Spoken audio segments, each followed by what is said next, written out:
Thank you, Chairman. Mr. Secretary, I know it is harder to end a war than start one in this town. So I thank you and the President for ending our longest war.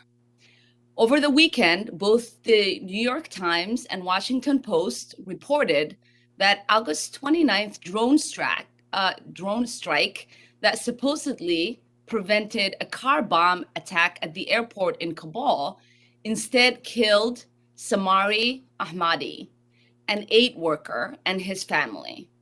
The strike happened when there was a lot of eyes on Kabul, but it's not unusual for US drone strikes to kill civilians. It is not unusual for the US government to claim it killed terrorists instead. And this is coming on the heels of reporting that DoD failed to spend a single dollar of the redress payments that Congress has provided for civilian casualties.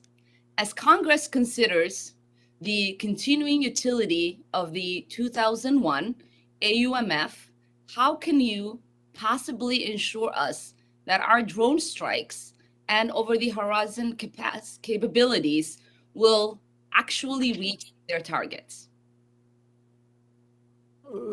First, when it comes to moving forward, I hope that we can again take this up in a different setting and different session. I know with regard to the drone strike that you're referring to, that is being looked at very, very, very carefully by others in the administration, so that we understand exactly what happened or what didn't happen. And no country on earth, no government takes more effort, takes more precautions to try to ensure that anyone other than the intended terrorist target is struck using a drone or by any other means. But certainly we know that in the past, civilians have been hurt and have been killed in these strikes.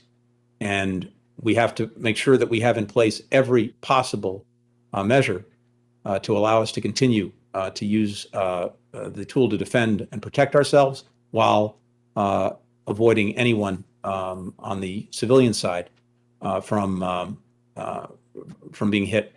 And we also need to look, as you rightly said, at the authorizations going back to 2001 and 2002. We strongly support that. Those need to be updated to reflect present realities, not the reality as it was in 2001 or 2002.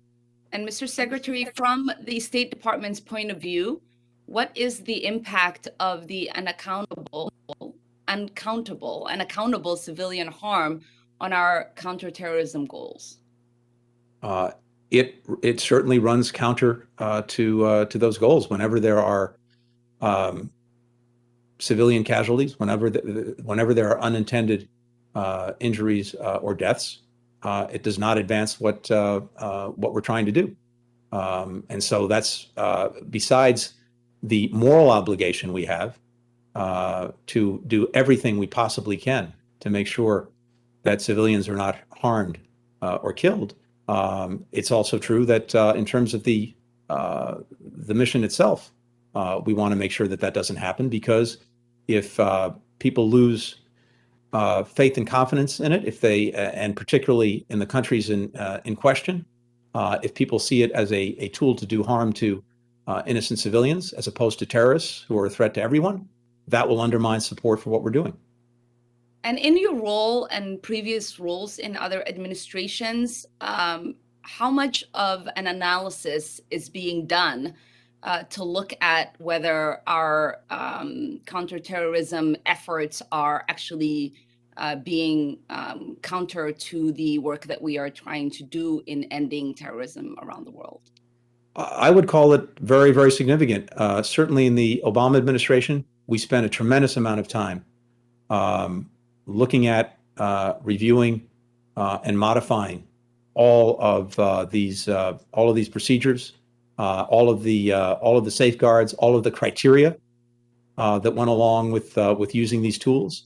And we've been in the midst of conducting just such a review in this administration to make sure, to the best of our ability, that when we take a strike we get the intended person and no one else. Thank you, Gentlelady's and I time yield. has expired.